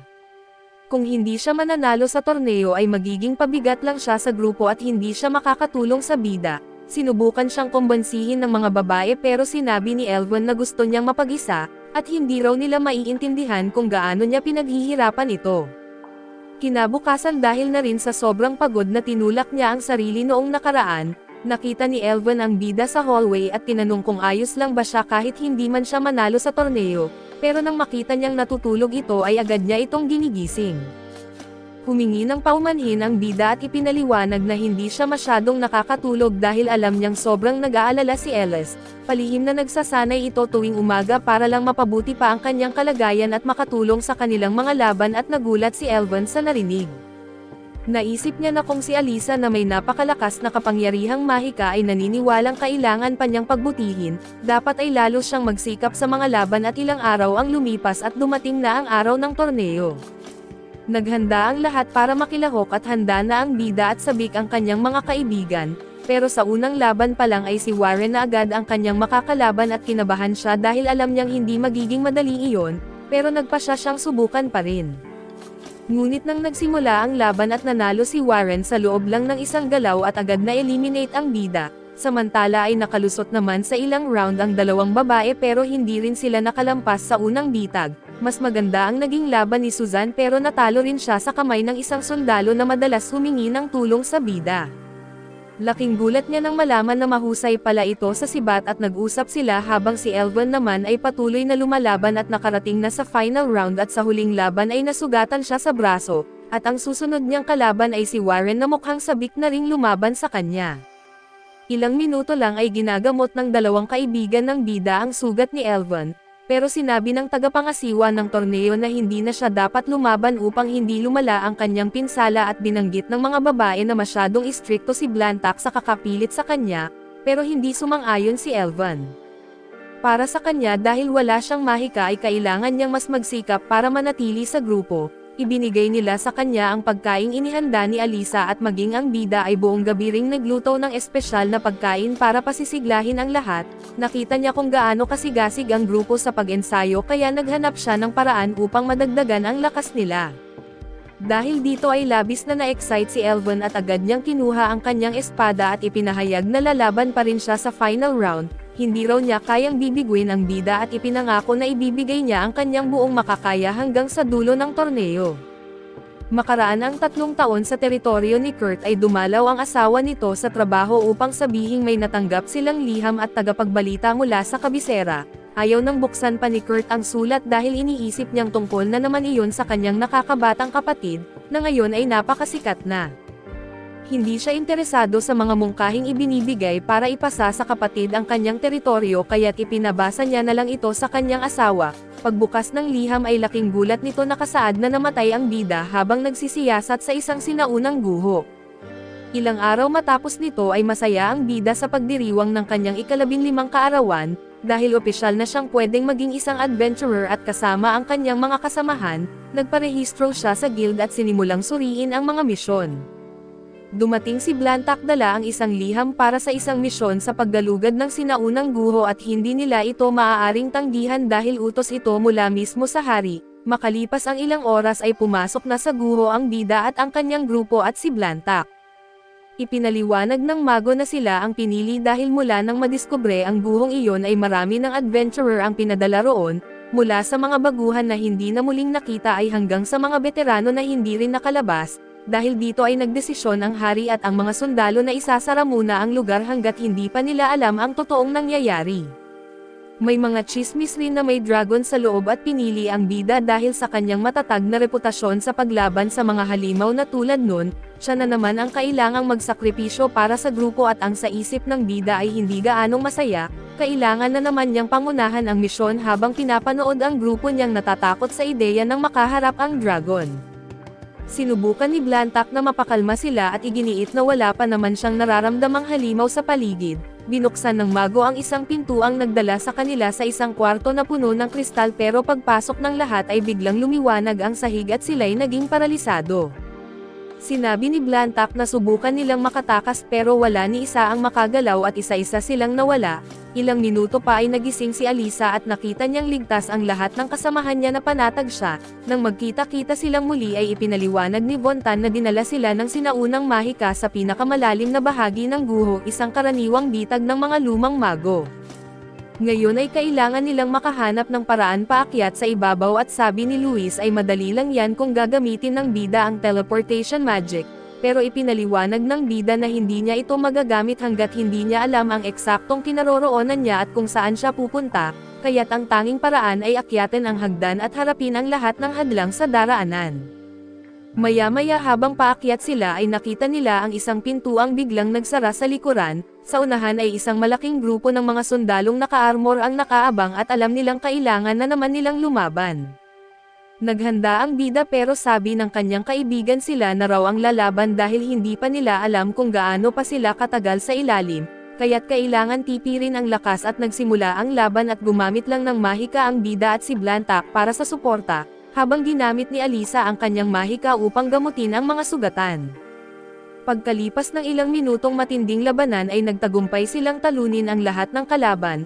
Habang umiikot sila sa paligid ay napansin nilang may mga kalansay sa sahig, malamang ay mula sa mga adventurer na nauna na sa kanila. Sa oras na iyon ay may narinig na kakaibang tunog si Luis at napatingin sa hagdan, nakita niyang may paparating pang mga halimaw kaya agad niyang binalaan ang grupo na kailangan nilang lumaban muli na mas matindi pa kaysa kanina.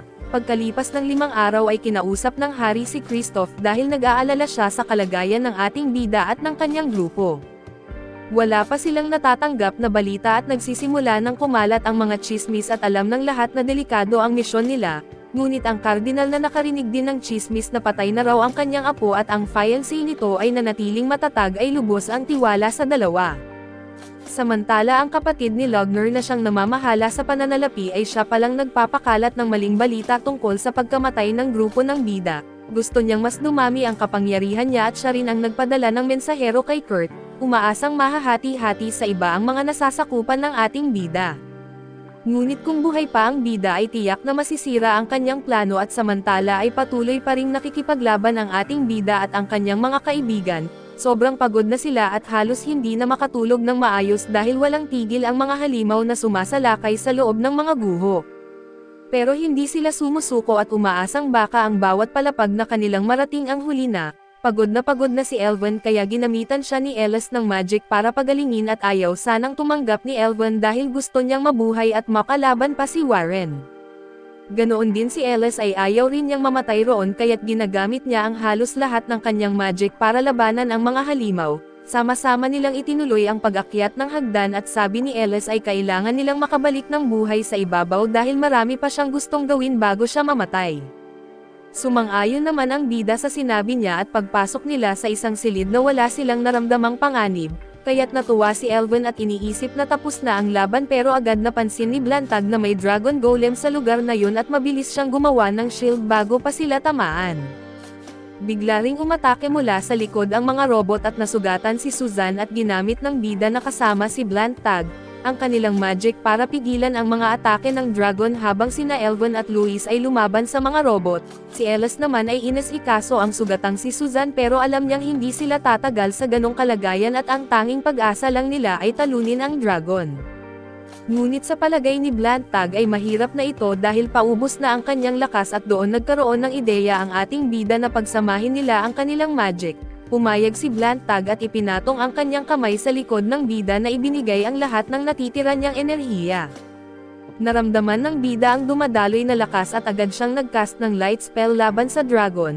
Kahit hindi malakas ang epekto nito ay humihina naman ang kalaban at halos hindi na makatayo si Blantag sa sobrang pagod, pero sinabi niya sa bida na naaalala niya ang kanyang dating apprentice sa kanya. Dahil dito ay pinilit ng bida na ibigay ang lahat ng lakas niya sa huling atake. Pero hindi pa rin sapat para matalo ang dragon at sa puntong iyon ay tumakbo si Ellis papunta sa kanya at binanggit na gagamit siya ng spell na tinatawag na Miraculous Light. Lumapit siya sa bida at hinalikan ito at nabigla ang lahat at nakita ng bida si Ellis na nawalan ng malay habang binalot ng malakas na liwanag ang kanyang katawan. Sa isang matinding pagsabog ng liwanag ay tinamaan ang dragon at lahat ng robot ay napatigil. Pagkatapos noon ay nawalan na rin ng malay ang bida at bumagsak sa tabi ni Ellis at ilang oras ang lumipas bago siya nagising sa isang kama sa tabi ni Ellis habang nag-uusap ang mga babae tungkol sa halik kung talagang kailangan ba iyon para sa spell. Pagkatapos ay bumangon siya at kinausap si Blantag na ipinaliwanag na ang lugar na iyon ay itinayo ng isang sinaunang wizard. Ginawa ang lahat ng robot at artifacts na iyon para protektahan ang kanyang kaalaman, dahil may napakalaking library ng mga aklat ng mahika roon at dumating si Elven at dinala ang bida sa isang silid na puno ng makapangyarihang mga magic ship. Marami sa mga ito ay ngayon lang nila nakita. Pero ayon kay Elven ay may mas kahanga-hanga pa at nang i-activate niya ang isang mekanismo. Bumukas ang isang napakalaking pinto papunta sa labas at tuwang-tuwa ang bida dahil ibig sabihin ay nalampasan na nila ang mga guho at maaari na silang umuwi. Pagkalipas ng isang araw ay humarap ang bida sa hari at isinalaysay ang lahat ng kanilang ginawa, pati ang mga nadala nila mula sa ruins at mga bahagi ng armor, dragon metal at mga aklat ng kaalaman ng wizard. Pagkatapos suriin ay nagpasya ang hari na bigyan sila ng gantimpalang tig 2 milyong gintong barya bawat isa, na ibabayad kada taon sa loob ng 20 taon at sisiguraduhin ng kaharian na maayos ang lahat at pagkaraan ng kaunting sandali. Kinausap ng bida si Kristoff at ipinaliwanag na nagpasya siyang iwan ang kabisera dahil gusto niyang manirahan sa lugar na tahimik malayo sa problema. Naiintindihan ito ni Kristoff at nangakong alamin kung sino ang nagpakalat ng maling balita tungkol sa kanyang pagkamatay. Samantala ay sinabi rin ng mga kasamahan ng bida na ayaw nilang tanggapin ang buong gantimpala dahil pakiramdam nila ay hindi nila karapat-dapat dito. Sa tingin nila ay mas nararapat ang bida na siyang pinuno nila kaya't sa kanya na lamang dapat mapunta ang pondo. Nagulat ang ating bida dahil hindi niya inaasahang ibibigay ng lahat sa kanya ang gantimpala, kaya nadagdagan na naman ang iniisip niya. Maya-maya ay sabay-sabay silang kumain ng kanyang mga kaibigan pero naramdaman niya na may naninilip sa kanila. Ikinwento niya ito at binanggit na mas mabuti kung may maiiwang tao na mamamahala sa mansyon dahil sa lahat ng nangyari, hindi na imposible na may sumubok na umatake sa lugar na iyon. Mabuti rin kung may mag-aalaga ng mansyon habang wala siya at ang problema, Hindi niya alam kung sino ang mapagkakatiwalaan niya para sa trabahong iyon at iginiit ni Suzanne na may kilala siyang bagay sa tungkulin si Rodri, isang malakas na sundalo na kayang harapin ang sinumang mananakop. Bukod pa roon ay tagahanga raw ito ng grupo at siguradong matutuwa kung makakatulong siya at tinawag ng bida si Roderick at inalok itong mamahala sa mansyon. Agad pumayag si Rodri nang walang pag-alinlangan at mahigit 3 taon na raw niyang hinihintay ang ganitong pagkakataon at nangakong gagawin ang lahat ng ipag-uutos sa kanya. Natuwa ang bida sa desisyon at gusto niyang magdiwang sa pamamagitan ng cake at habang kumakain sila, muling nakaramdam si Luis ng kakaibang presensya na parang may nanunood sa kanila pero wala siyang makita. Binalaan sila ni Rodri na hindi ligtas para sa bida na manatili pa roon dahil may mga taong kalaban siya. Alam naman ito ng bida kaya nagdesisyon siyang umalis sa lalong madaling panahon. Tinapos muna niya ang mga natitirang gawain habang si Rodri ay nangakong alamin kung sino ang nagpakalat ng balita tungkol sa kanyang kamatayan. Di nagtagal ay pumunta ang bida sa isang espesyal na silid pagsasaliksik kung saan nila ginamit ang mga ron na nakuha niya mula sa sinaunang guho. Gumawa sila ng isang aparato na kayang hamatak ng bagay na iniisip ng gumagamit nito. Kahit na malakas itong gumamit ng mahika ay humingi pa rin ng permiso ang bida para gamitin ito dahil may mahalaga siyang kailangang makuha, samantala ang babae na matagal nang naninilip sa kanila ay patuloy pa ring nagmamatsyag. Kinagabihan ay nag-organisa ng isang piging ang bida bilang pasasalamat sa lahat ng tumulong sa kanya habang nasa lungsod siya. Inimbitahan din niya ang ilang maharlika at aristokrata ng kaharian at hindi na nagulat si Blantac dahil kilala na niya ang ugali ng bida. Makalipas ang kaunting oras ay dumating ang bida dala-dala ang isang mesa na puno ng tuna at inalok ito sa lahat, salamat sa makinang ginamit nila sa laboratorio ng hari na may dala rin siyang mga toyo na ilang taon na niyang ginagawa at ngayon ay handa nang ihain. Nagulat ang mga bisita dahil hindi pa sila nakakakain ng ganoong klaseng lasa pero isa-isa nilang tinikman at nagustuhan naman nila. Ilang minuto ang lumipas ay kinumpirma ni Rodri sa bida na nalaman na niya kung sino ang nagpakalat ng maling balita at ito ang auditor, na kapatid ng pinuno ng pananalapi ng kaharian at ayon sa kanya, plano raw ng kapatid ni Logner na gamitin ang balitang pagkamatay ng bida para makakuha ng mga kakampi at palitan ang kanyang kapatid sa posisyon. Lalong lumala ang alitan nila matapos suportahan ng pinuno ng pananalapi si Logner. Nagulat ang bida nang malaman na pinlano pala ito ng sarili niyang kapatid kahit hindi naman sila kilalang mabuti sa isa't isa. Ipinaliwanag ni Rodri na ang auditor ang nagpadala ng liham sa pamilya ng bida para ipaalam ang kanyang pagkamatay. Binanggit din na ilang araw na ang nakalipas mula nang umalis ang mensahero kaya malapit na itong makarating. Ang plano ng kapatid ni Logner ay gamitin ang pamilya ng bida para pabagsakin si Logner.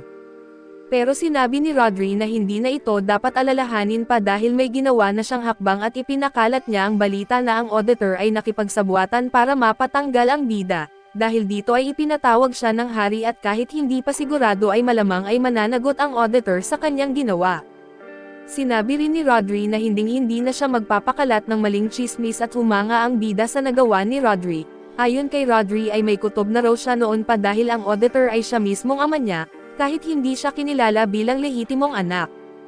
Ang kanyang ina ay isang mangangalakal na hindi rin tinanggap bilang kinakasama, kaya natutunan niya na hindi sapat ang dugo para pagkatiwalaan ang isang tao at habang nag-uusap sila tungkol dito, dumating si Ellis at nagdala ng espesyal na putahe. Bigla namang pumasok ang babae na matagal nang naninilip sa kanila na binasag ang pintuan at dumiretso sa kinaroroonan nila.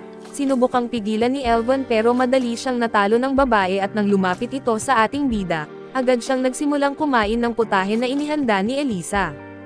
Sa sandaling iyon ay dumating si Marshal Edgar at tinawag ang babae sa pangalan niyang El at humingi ng paumanhin sa hindi agad pagpapakilala. Siya pala ang anak niyang babae at tinanong ni Edgar kung ano ang palagay niya sa ating bida. Inamin nitong naninilip nga siya pero kinumpirma rin niyang pinapakain naman ng maayos ng bida ang kanyang mga kasama, kaya aprobado raw ito sa kanya pero gusto na raw niya ngayon ng mas maraming pagkain. Narinig ito ni Elisa at agad siyang dinala para ipagluto ng mas masarap na pagkain. Dumating si Blantac at ipinaliwanag na si ATL ay may tinatawag na hero syndrome, ang kanyang katawan at kalamnan ay tuloy-tuloy na pinupuno ng mahika, kaya hindi matatawaran ang lakas niya at sabi ni Edgar, ang problema lang ay sobrang dami ng mahikang ginagamit niya kaya kailangan niyang kumain ng madalas na hindi naman problema sa ating bida dahil mahilig din siyang kumain. Nagbiro pa itong handa siyang kunin si ATL bilang personal na gwardya o kahit maging asawa kung gugustuhin. Nagpasalamat ang bida pero sabi niya ay hindi niya kailangan ng ganon kalakas na gwardya dahil balak niyang mamuhay bilang mangangaso sa ibang lungsod.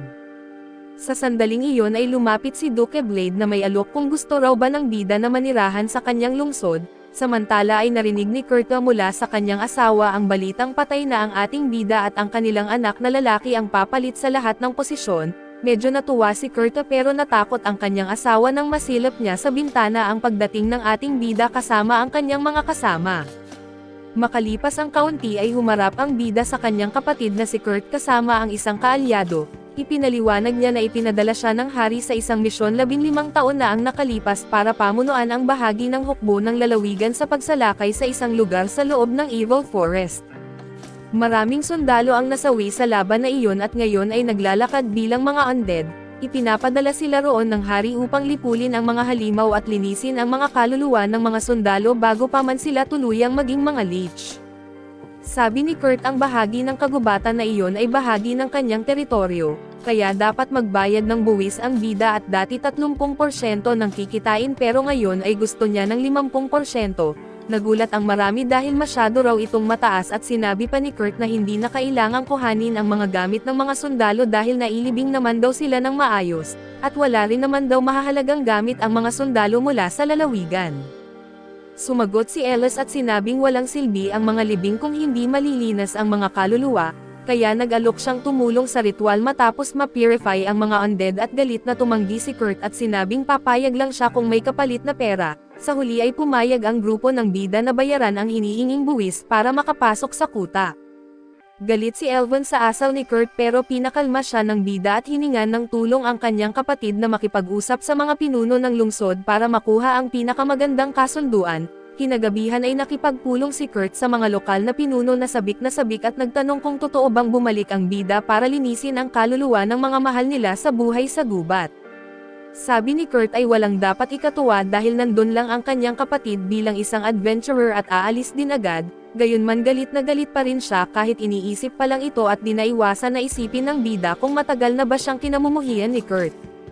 Ipinaliwanag ng isa niyang kapatid na simula nang umalis ang bida at sumikat bilang mandirigmang pumatay ng maraming halimaw, naging sobrang praning si Kurt na tatakot na maagawan siya ng mana at sinabi ng bida na hindi niya magagawang gawin iyon. Ngunit si Marlene sa asawa ni Kurt ay natuwa na mapawi ang mga kaluluwa ng mga sundalo dahil isa sa mga ito ay ang kanyang lolo.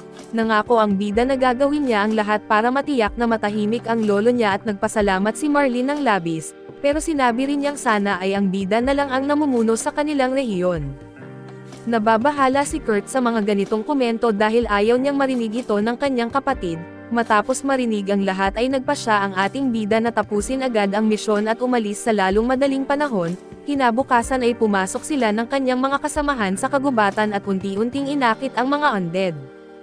Ilan ang lumitaw at pinagsama ng bida at ni Ellis ang kanilang kapangyarihan para lumikha ng isang malaking barrier na pumaligid sa kanila, kaya naman ay tuwing lalapit ang mga undead na sundalo at mahahawakan ang barrier automatiko silang nalilinis. Medyo nadismaya si Elvin at iniisip na wala silang masyadong ginagawa, kaya nagsimula siyang mangolekta ng armor para may alaala ang mga kamag-anak ng mga sundalo at nakita rin ng bida ang general ng hukbo na nalinas ng mahawakan ang barrier, pero hindi pa nila nakikita ang lolo ni Marlene. Biglang may higanting undead na halimaw na sumisira sa barrier na ikinagulat ito ng grupo at gumamit ito ng sandata at umatake. Pero agad naman itong natagpas ang ulo sa isang suntok at unti-unti ring nalinis ang katawan nito, pero dahil sa laki ay mas matagal ito kaysa sa iba. Lumapit pa ang maraming undead na halimaw at ang ilan ay agad nalinis, pero ang iba ay nakalusot at responsibilidad ng mga kasamahan ang pigilan ang mga ito bago makalapit sa bida. Pagkatapos ng ilang oras na laban at napatay nila halos lahat ng kalaban. Pagkatapos ay sinabi ng bida na isa na lang ang natitira ay napansin niyang si Sean ay ang lolo ni Marlene dahil sa kakaibang armor nito. Lumapit sila at nagulat nang mapansin na nakakapagsalita pa ito at tinanong ng matanda kung kumusta ang kanyang apo. Sumagot ang bida na masaya na ang buhay ni Marlene at kasal na siya. Napangiti ang matanda at iniabot ang kanyang sandata at sa mahina nitong tinig ay nakiusap itong linisin na siya. Ginamit ni Elise ang kanyang purification magic at napayapa ang kaluluwa ng matanda kahit pansamantala at pagkatapos nito, bumalik sila sa lungsod at isinuko ang mga gamit ng mga sundalo. Nagtipon ang mga pamilya para tanggapin ang huling alaala ng kanilang mahal sa buhay. Lubos silang nagpasalamat sa ating bida sa pagbibigay ng kapayapaan sa kanilang mga puso at sa wakas, alam na nilang tahimik na ang kaluluwa ng kanilang mga mahal sa buhay. Dumating si Kurt at sinabing kapag natapos na ang pamamaalam dapat ay ibigay lahat ng armor sa panday, sa kanyang lalawigan at bihira ang bakal at hindi ito pwedeng sayangin at naiinis ang ating bida pero hindi niya pinakita. Naiintindihan niyang mahalaga ang sentimental na halaga ng armor para sa mga pamilya, pero si Kurt ay iginiit na iyon ay utos na dapat sundin at hindi na nakatiis ang bida at sinabi na hindi pwedeng kunin sa kanila ang tanging bagay na alaala ng kanilang mahal sa buhay. Sumagot si Kurt na isa lang siyang adventurer at wala siyang karapatang questionin ang desisyon ng tagapamahala ng lalawigan.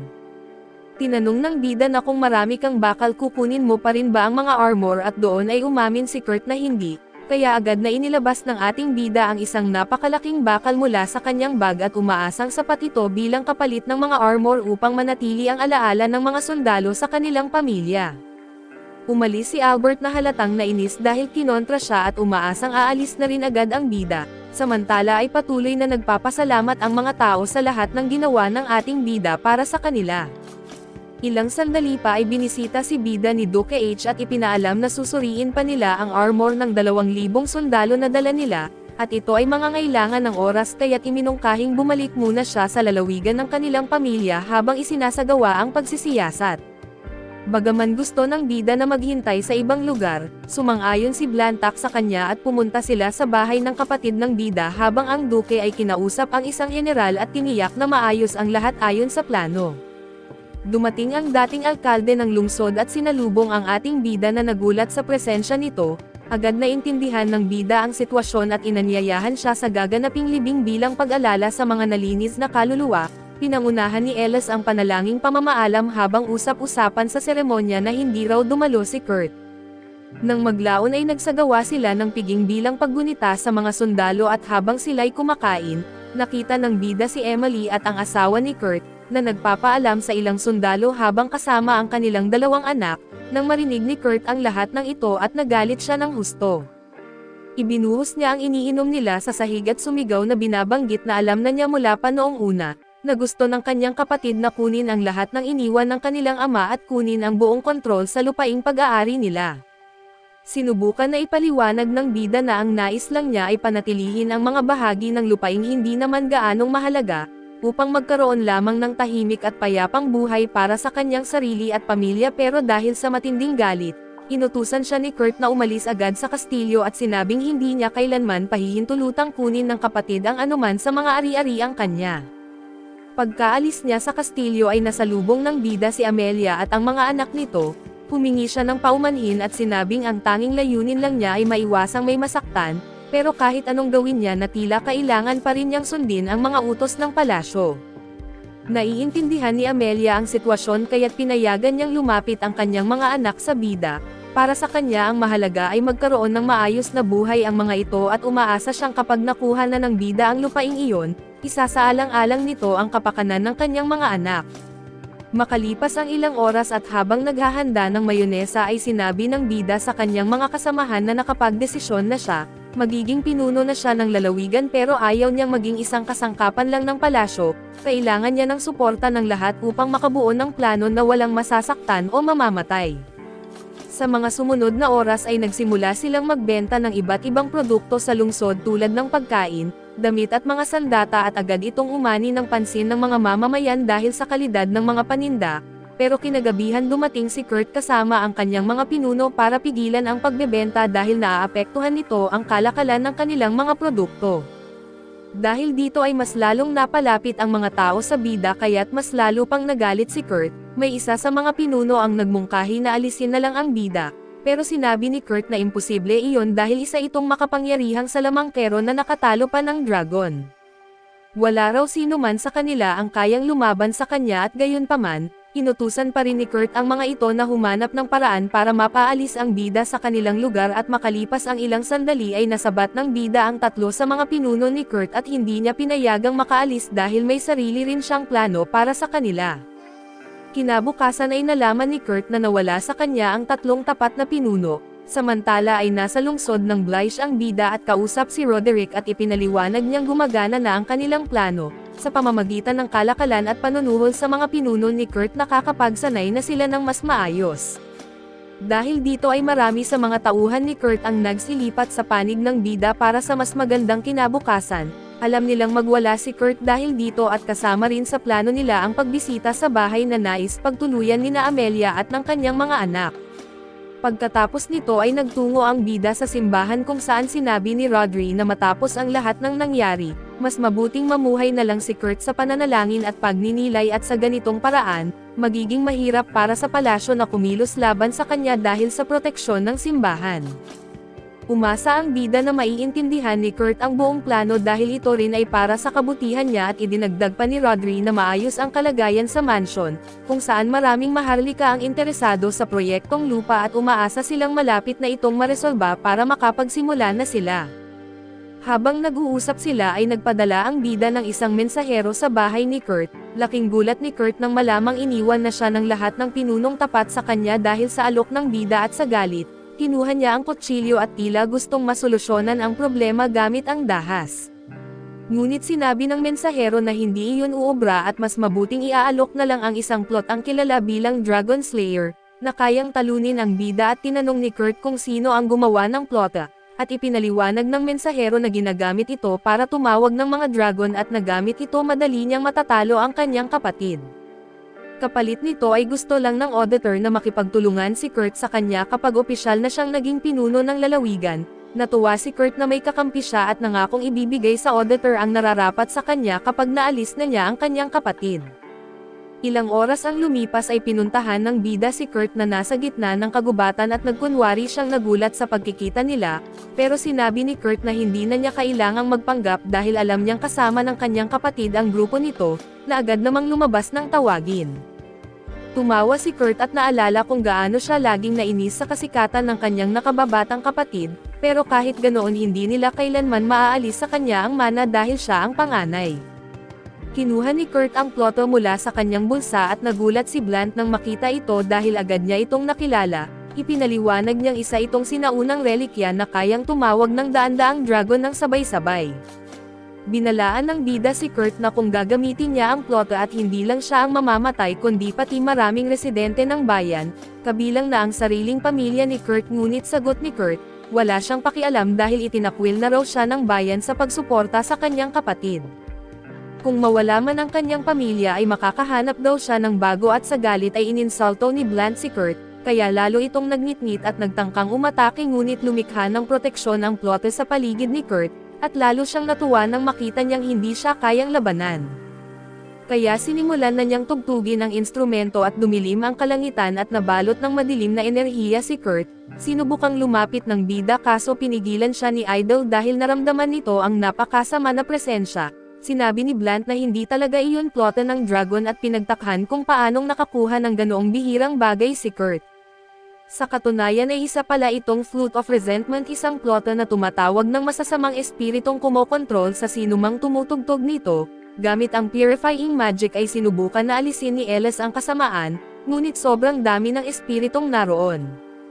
Ilang segundo pa ay kumilos na ang bida at ginawa na niya ang lahat para sa kanyang kapatid, pero ngayon, kailangan na niyang pigilan ang mga gustong manakit at pinagsama niya ang kanyang mahika kay Ellis at nagbitaw ng isang makapangyarihang purifying blast na tuluyang nagwasak sa golem. Ngunit isa sa mga espiritu ay punong-puno ng puot dahil sa pagkakalinlang ay nagtungo sa bahay ng auditor na si Lunar, na noong oras na iyon ay nagsasaya pa sa isang piging para sa tagumpay ng kanyang plano. Hinawakan siya ng espiritu doon mismo.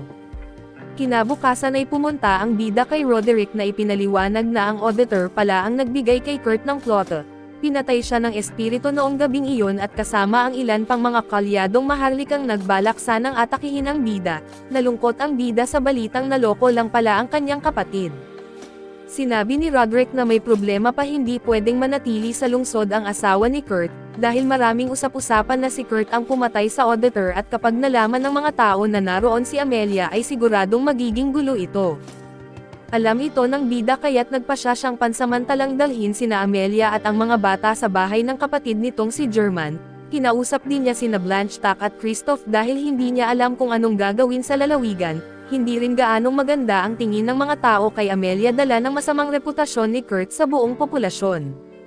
Wala mang tiyak na sagot si Blanchak at nagsimula siyang maghinala na maaaring may kinalaman ang palasyo sa plot ang nakuha ni Kurt. Labis itong ikinabahala ng ating bida dahil alam niyang kadalasan ganyan kumilos ang mga maharlika na gumagawa ng mga bagay na hindi nila lubos na pinanagutan.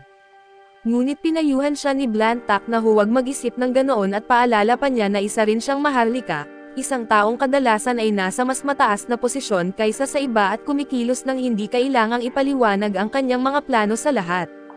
Napaisip ang ating bida sa mga salitang iyon at kinagabihan ay kinausap niya si Ellis. Gusto niyang malaman kung naniniwala rin ba ito sa sinabi ni Blanchak. Sagot ni Ellis ay minsan daw pakiramdam niya kahit nasa tabi niya ang bida parang nasa malayo ito na tila may iniisip na malalim. Sa narinig ay napagtanto ng bida na parang nakatali pa rin siya sa dati niyang mundo at sinusubukan pa rin niyang ayusin ang lahat sa lumang paraan. Doon siya nangako sa sarili na mula ngayon ay magiging mas mabuting tao siya at patutunayan na may mga maharlika na kayang gumawa ng tama nang hindi nananakit ng iba. Kinabukasan ay pumunta ang ating bida sa hari at binati siya nito dahil nagawa niyang patahimikin ang kaguluhan sa lalawigang dating pag-aari ng kanyang ama. Bilang gantimpala ay inialok ng hari sa kanya ang lupain ng nasabing lalawigan upang siya na ang mamahala at paunlarin ito. Tinanong pa ng hari kung may gusto pa ba siyang hilingin.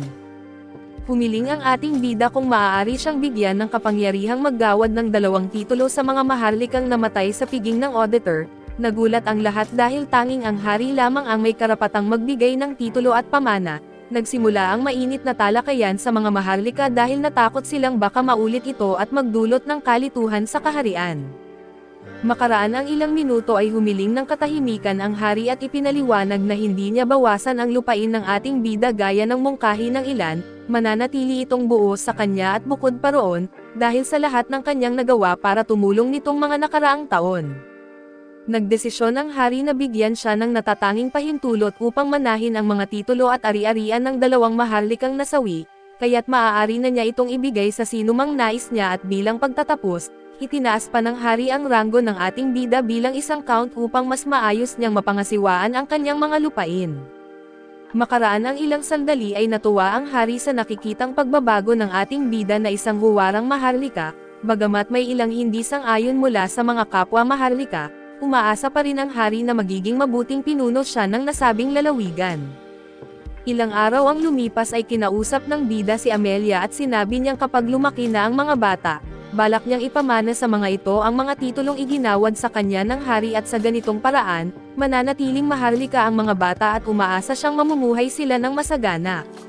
Lubos ang pasasalamat ni Amelia sa lahat ng ginawa ng bida para sa kanyang pamilya at pinaalala niyang wala siyang kasalanan sa nangyari kay Kurt. Sa kabila ng lahat nagpatuloy pa rin ang ating bida sa pag-aayos ng kanyang lalawigan. Marami siyang kailangang gawin gamit ang kanyang mahika at palaging humihingi ng tulong ang kanyang mga kasama, minsan ay hindi na niya alam kung saan siya magsisimula.